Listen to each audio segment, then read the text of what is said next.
Hai semua, nama saya Subhashini Gopalakrishnan bernambah matrik 280435 dari kumpulan K Kenegaraan Malaysia dan pensyarah saya ialah Puan Nur Faradiana binti Rosli. Dasar kerajaan ialah satu pengisytiharaan iaitu hasrat dan ideologi kerajaan yang dibuat dari semasa ke semasa untuk menyelesaikan atau mencapai sesuatu objektif. Kepentingan dasar ialah mengatasi masalah, meletakkan asas pentadbiran negara atau organisasi, panduan bagi mencapai objektif, meningkatkan produktiviti, mengurangkan kos pengurusan, menyedarkan orang ramai perlunya sesuatu amalan baik dipraktikan, meningkatkan kecekapan.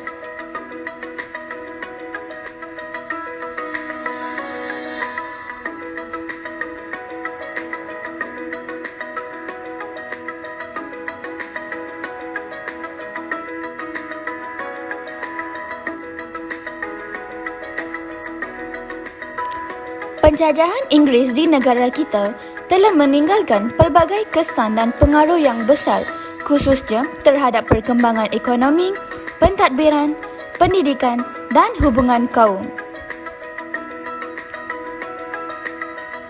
Bagi mencapai matlamat penjajahan, segala dasar dan rancangan ekonomi adalah ditumpukan kepada usaha-usaha mengeksploitasi sumber-sumber galian, pengeluaran bahan-bahan mentah pertanian, memberi galakan dan perhatian terhadap kemasukan modal, institusi, teknologi dan kepakaran dari Eropah, memberi keutamaan kepada perlombongan hasil-hasil galian, membawa masuk buruh-buruh Cina dan India secara besar-besaran, pembukaan ladang-ladang getah.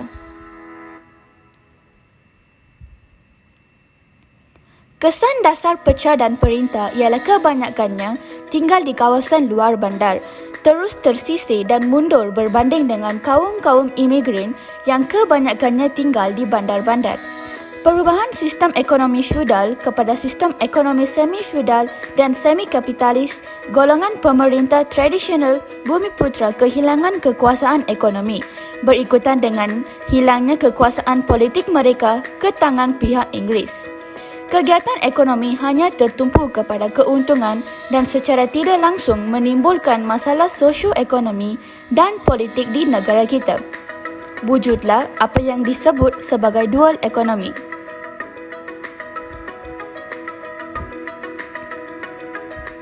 Oleh kerana pertempatan dan kawasan tumpuan mereka adalah berbeza, maka tidak wujud interaksi antara tiga kaum utama ini.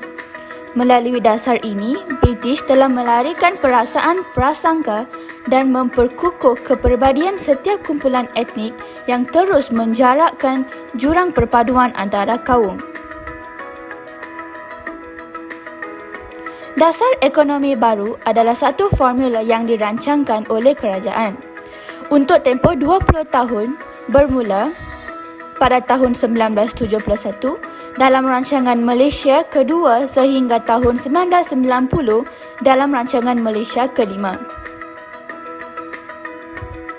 Strategi serampang dua mata, iaitu mengurang dan seterusnya membasmi kemiskinan dengan menambahkan pendapatan dan memperbanyakkan peluang-peluang pekerjaan kepada semua rakyat tanpa mengira keturunan dan kaum, dan mempercepatkan proses penyusunan semula masyarakat Malaysia bagi membaiki ketidakseimbangan ekonomi di antara kaum.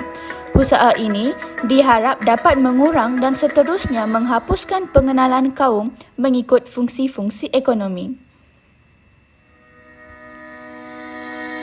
Tujuan dasar ekonomi baru ialah mengurangkan ketidakseimbangan di antara kaum Melayu dan Bumiputera lain dengan kaum bukan Bumiputera dalam semua bidang, untuk mewujudkan satu susunan sosioekonomi yang adil bagi rakyat Malaysia mencapai perpaduan negara.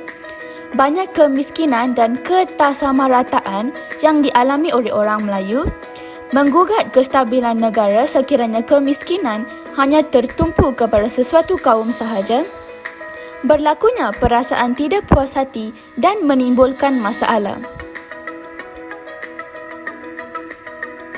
Banci pada tahun 1970 menunjukkan bahawa sebanyak 49.3% daripada semua keluarga di Semenanjung Malaysia menerima pendapatan di bawah garis kemiskinan. Sejumlah 86% daripada keluarga miskin tersebut berada di kawasan luar bandar yang terdiri daripada orang Melayu, sementara 14% lagi di kawasan bandar. Untuk membasmi kemiskinan, usaha-usaha yang dijalankan merangkumi memberi peluang berpindah dari sektor yang rendah produktivitinya ke sektor yang lebih lumayan, mewujudkan peluang-peluang pekerjaan di pelbagai sektor, mengurangkan jurang perbezaan pendapatan antara kaum, antara kawasan dan antara wilayah, meningkatkan produktiviti dan pendapatan dengan menambahkan kemudahan semua golongan, memperbaiki taraf dan kualiti kehidupan melalui pelajaran, latihan, kesihatan, kemudahan infrastruktur, memodernkan kehidupan luar bandar, mewujudkan kumpulan perusahaan, perniagaan dan perdagangan bumi putera, mewujudkan suasana pekerjaan yang menggambarkan komposisi kaum. Selama 2 dekad, strategi pembangunan yang terdapat di dalam dasar ekonomi baru cuba memberikan faedah kepada rakyat dari pelbagai lapisan masyarakat. Matlamat dasar ini untuk mencapai perpaduan negara berdasarkan program pembasmian kemiskinan dan penyusunan semula masyarakat didapati hampir berjaya. Ekonomi negara telah mengalami perubahan pesat dan menghasilkan kedudukan yang lebih seimbang di antara sektor pertanian, perkhidmatan dan perindustrian. Manakala dari segi kemajuan ekonomi pula, rakyat telah memperolehi kemajuan sosioekonomi dengan menikmati taraf hidup yang lebih tinggi dan pengagihan pendapatan yang lebih baik. Dalam tahun-tahun menuju kemerdekaan, telah timbul kesedaran di kalangan pemimpin dan rakyat Malaysia tentang betapa mustahilnya diadakan satu sistem pendidikan kebangsaan untuk mengganti sistem pendidikan penjajah bagi memenuhi kehendak negara. Atas kesedaran inilah lahir satu dasar pendidikan kebangsaan melalui Penyata Razak 1956 dan dimaktubkan dalam Ordinan Pelajaran 1957. Dasar pendidikan ini telah disema semula dalam tahun 1960 yang menghasilkan Laporan Rahman Talib. Laporan Rahman Talib ini kemudian dimaktubkan dalam Akta Pelajaran 1961. Kemudian, sebuah jabatan kuasa kabinet telah ditubuhkan dalam tahun 1974 untuk mengkaji semula dasar pendidikan dengan tujuan untuk memperbaiki pelaksanaannya supaya matlamat untuk melahirkan satu masyarakat yang bersatu padu dan berdisiplin serta memenuhi keperluan tenaga rakyat yang terlatih bagi pembangunan negara dapat dicapai. Laporan jawatan kuasa ini telah diterbitkan dalam tahun 1979.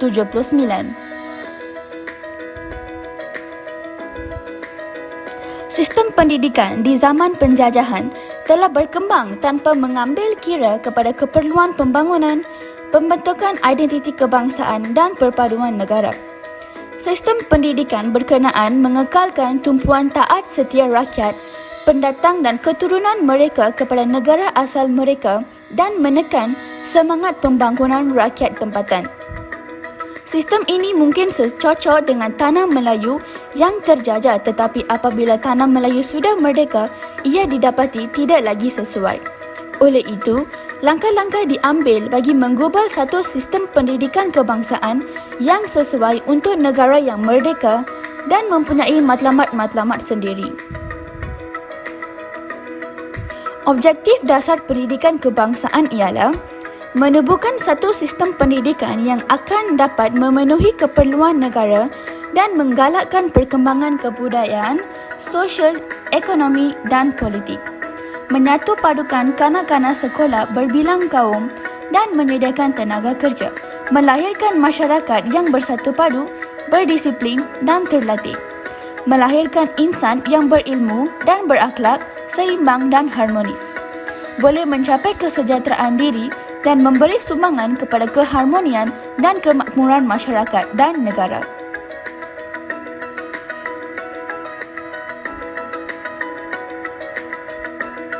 Impak daripada dasar tersebut adalah peristiwa berdarah 13 Mei 1969 memberi impak yang besar kepada dasar pendidikan semasa rancangan Malaysia kedua, iaitu 1971 hingga 1975. Rancangan pendidikan negara ditumpukan kepada 3 bidang, iaitu memperbaiki mutu pelajaran ke arah mencapai masyarakat yang maju berasaskan sains dan teknologi moden, memperluaskan rancangan pelajaran bagi mencapai keperluan negara mengenai tenaga rakyat, menyatukan sistem pelajaran bagi menggalakkan perpaduan negara.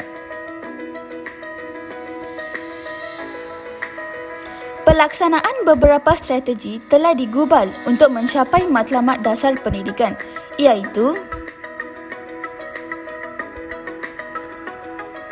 menjadikan bahasa kebangsaan sebagai bahasa pengantar yang utama dan mengadakan kurikulum yang sama dan berorientasikan Malaysia bagi semua jenis sekolah, mewujudkan sistem peperiksaan yang sama bagi semua dan melicinkan tata cara pengurusan pendidikan, meningkatkan mutu pendidikan keseluruhannya dengan menyediakan pendidikan yang menyeluruh, seimbang dan bersepadu, mendemokrasikan pendidikan dari segi peluang dan mutu dengan mengagihkan peruntukan secara adil dan ahli perhatian khas kepada kumpulan yang kurang bernasib baik dan kawasan luar bandar atau pedalaman.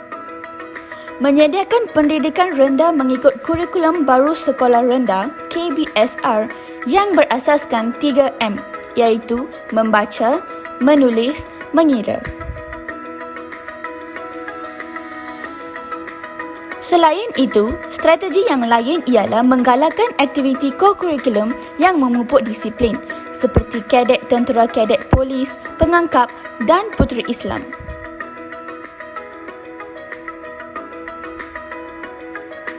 Dasar pendidikan kebangsaan sememangnya dapat menampung keperluan-keperluan negara buat masa ini dan masa depan. Selaras dengan hasrat negara untuk mencapai tahap negara perindustrian, maka adalah penting rakyatnya diberikan pendidikan secucuk dengan keperluan-keperluan swasta bagi bidang-bidang tertentu seperti pengeluaran, pelancongan, perkhidmatan dan sebagainya.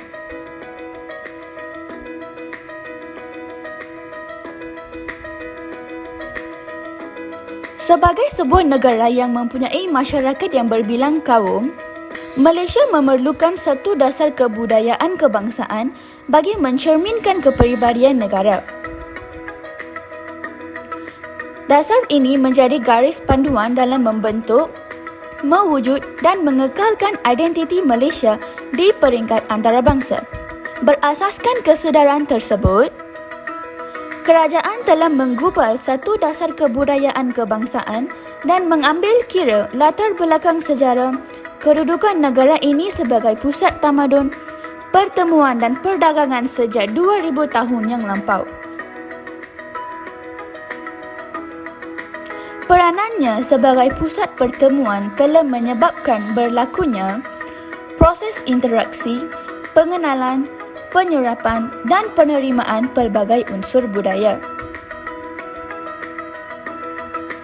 Tambahan pula, dengan kedudukannya yang strategik, menjadi tumpuan dan penyerapan pelbagai unsur kebudayaan yang sesuai dengan kebudayaan asal rantau ini.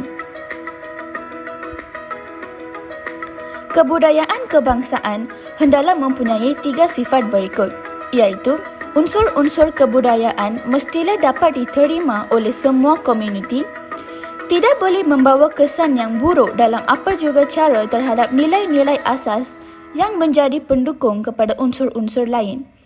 Apa juga asal-usulnya mestilah menggambarkan ciri-ciri yang mudah dikenali sebagai sebahagian dari keadaan tempatan.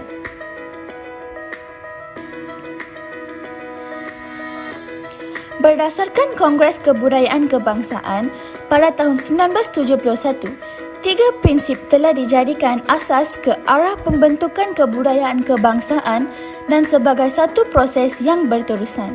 Prinsip-prinsip itu ialah berteraskan kepada kebudayaan rakyat asal rantau ini, unsur-unsur kebudayaan lain yang sesuai dan wajar serta boleh diterima. Islam menjadi unsur penting dalam pembentukan kebudayaan kebangsaan. Objektif pembentukan kebudayaan kebangsaan adalah mengukuhkan perpaduan bangsa dan negara melalui kebudayaan, memupuk dan memelihara kepribadian kebangsaan yang lahir dari kebudayaan kebangsaan, memperkayakan dan mempertingkatkan kualiti kehidupan, kemanusiaan dan kerohaniaan yang seimbang dengan aspek pembangunan sosioekonomi.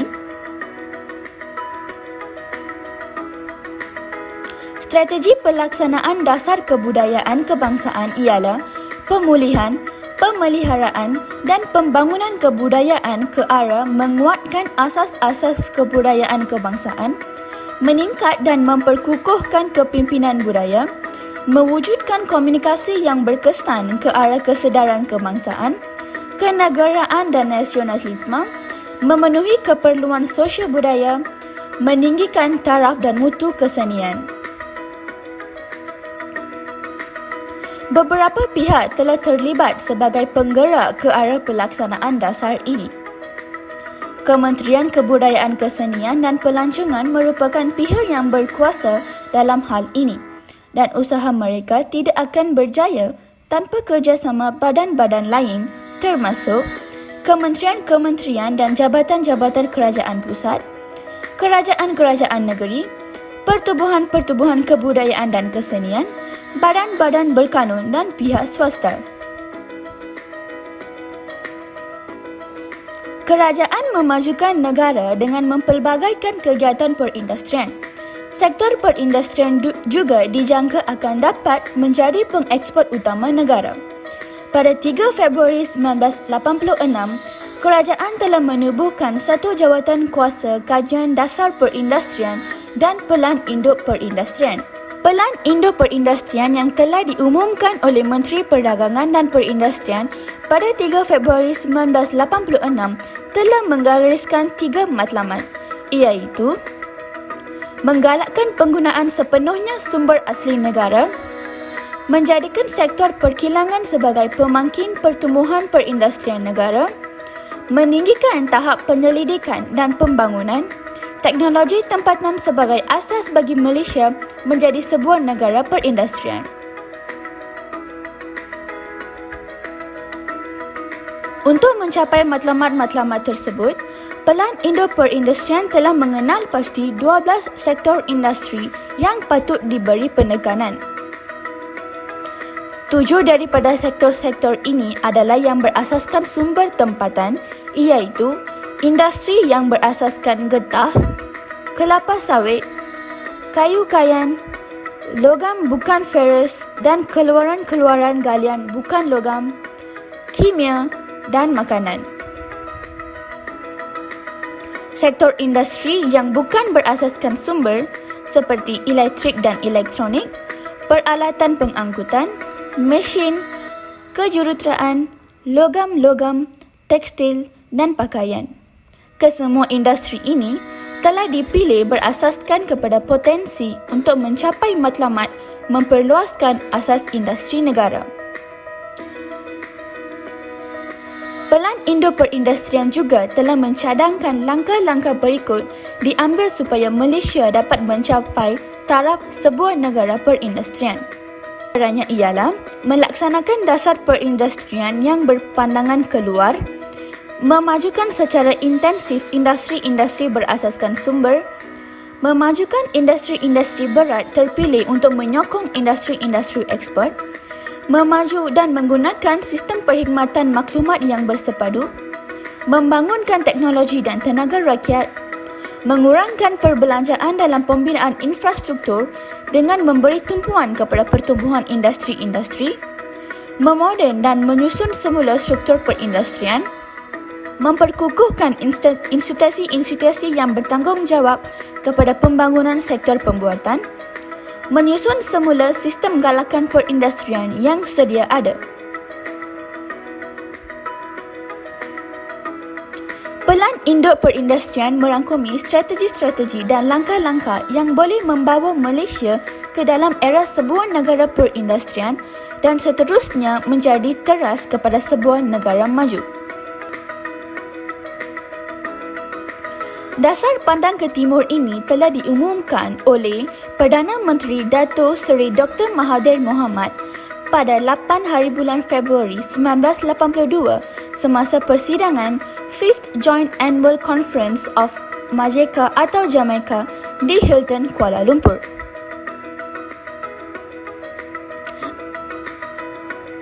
Dasar ini bermakna pihak kerajaan akan membuat pengkajian, penelitian dan pemilihan terhadap contoh-contoh dan teladan yang terbaik daripada negara Jepun dan Korea dengan mengubahsuaikannya dengan keadaan-keadaan di Malaysia.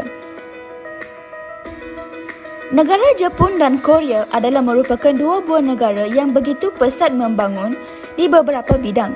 Mereka adalah lebih maju dari beberapa negara barat sendiri.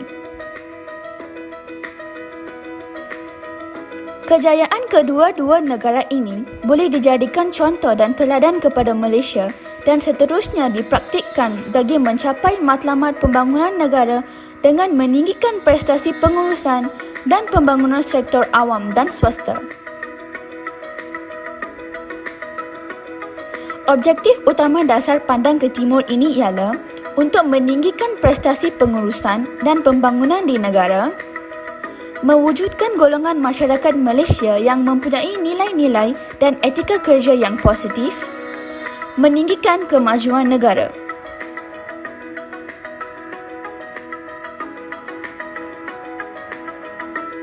Strategi pelaksanaan dasar pandang ke timur adalah perubahan struktur, perubahan sikap dan latihan dan kursus latihan yang dijalankan di bawah dasar pandang ke timur ini adalah seperti berikut.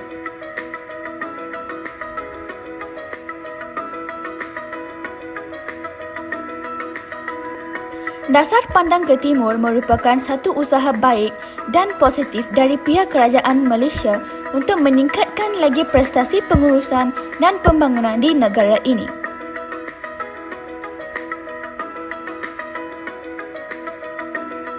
Dasar Wawasan Negara dilancarkan pada 4 April oleh Yang Berhormat Tun Dr. Mahathir Mohamad. Dasar Wawasan Negara meliputi tempoh masa rangka rancangan jangka panjang ketiga.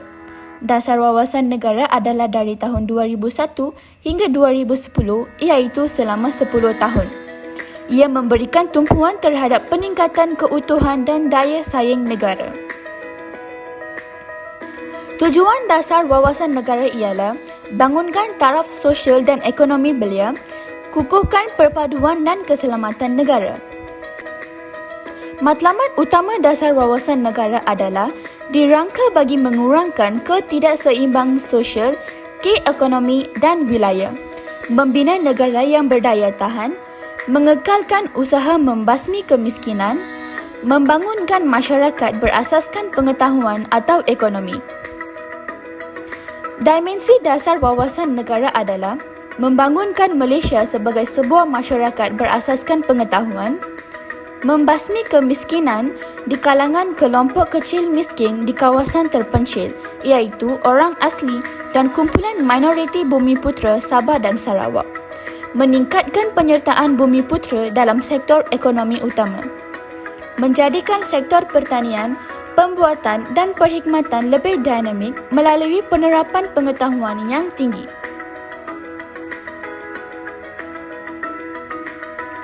Teras utama dasar wawasan negara adalah membina bangsa yang berdaya tahan dengan memupuk perpaduan dan memiliki nilai-nilai positif, membangunkan ekonomi berasaskan pengetahuan sebagai langkah strategi untuk meningkatkan nilai dalam semua sektor ekonomi, mengekalkan pertumbuhan ekonomi yang tinggi dengan mengukuhkan sumber pertumbuhan institusi kewangan, dan mewujudkan masyarakat yang saksama melalui pembasmian kemiskinan.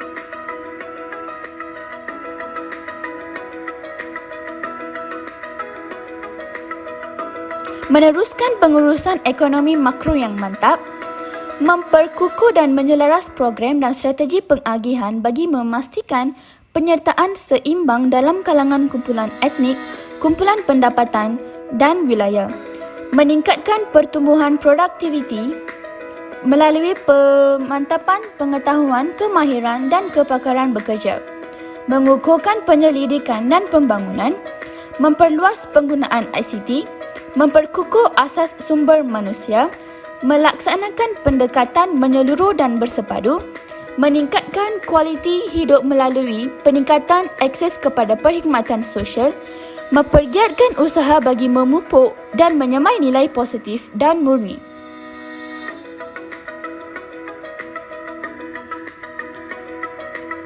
Pencapaian dasar wawasan negara ialah kerajaan akan menyemarakkan semangat patriotik dalam kalangan masyarakat yang berbilang kaum. Kerajaan akan menyekat aliran modal jangka pendek yang bersifat spekulatif. Kerajaan menggalakkan pelaburan asing dalam industri yang berinsentif modal dan berteknologi tinggi.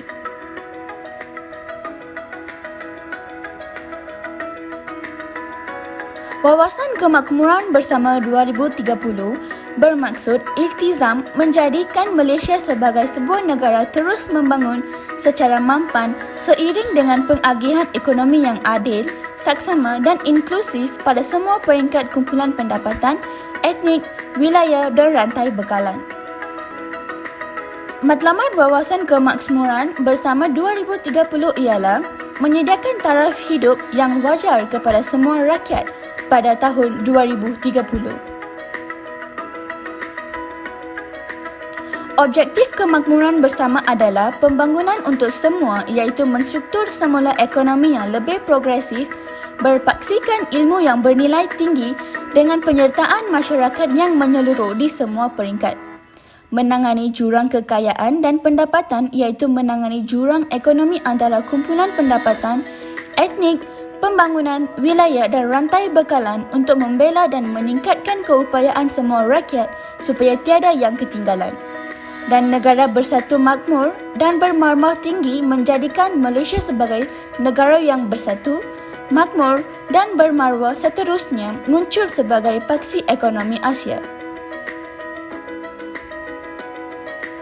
Teras Wawasan Kemakmuran Bersama 2030 ialah ekosistem perniagaan dan industri, aktiviti pertumbuhan ekonomi utama, modal insan, pasaran buruh dan pampasan, kesejahteraan sosial pekerja, keterangkuman wilayah dan modal sosial. Infografik menunjukkan jurang pendapatan antara kumpulan etnik dan jurang antara kumpulan pendapatan.